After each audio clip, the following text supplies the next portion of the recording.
patuloy na pagdiriwang ng National Nutrition Month, muling naging makulay at makabuluhan ang mga gawain ng Campiño Elementary School. Sa pamamagitan ng iba't iba aktibidad, naglalayong palalimin ang mga kaalaman ng mga batang kampo tungkol sa wastong nutrisyon at pangangalaga sa kalusugan.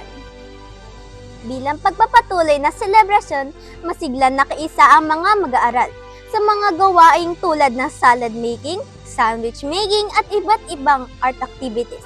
Hindi lamang ito nagsilbing pagkakataon upang maipamalas ang kanilang pagkamalikhain at kakayahan, kundi naging daan din upang maunawaan nila ang kahalagahan ng pagpili ng masustansyang pagkain at pagpapanatili ng isang malusog na pamumuhay.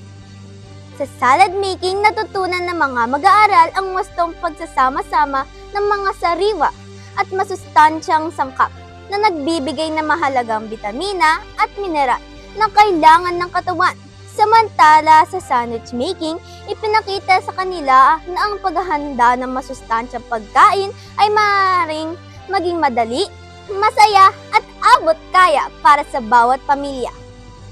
Nagbigay rin ng dagdag na sigla ang mga art activities kung saan malikhain na ipahayag ng mga batang kampo ang kanilang pag-unawa sa kahalagahan ng wastong nutrisyon.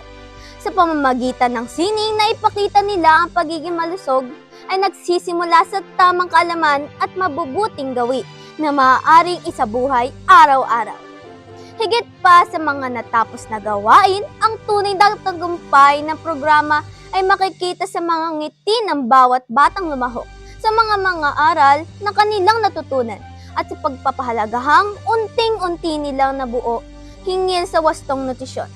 Pinatunayan ng mga aktibidad na ang pagkatuto ay higit sa nagiging makahabuluhan kapag ito ay sinagawa na paraang masaya, interaktibo at may tunay na kabuluhan sa pang-araw-araw na buhay.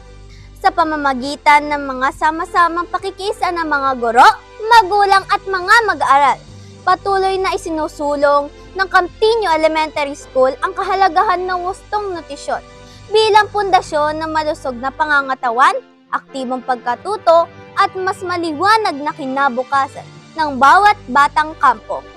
Kasama ang buong CTES Media Team sa pamumuno ni Principal 4 Dr. Trinidad G. Beltran, ako si Gwen Athena Estimaon, learner reporter ng Campiño Elementary School. Nag-uulat para sa Kampo Patrol.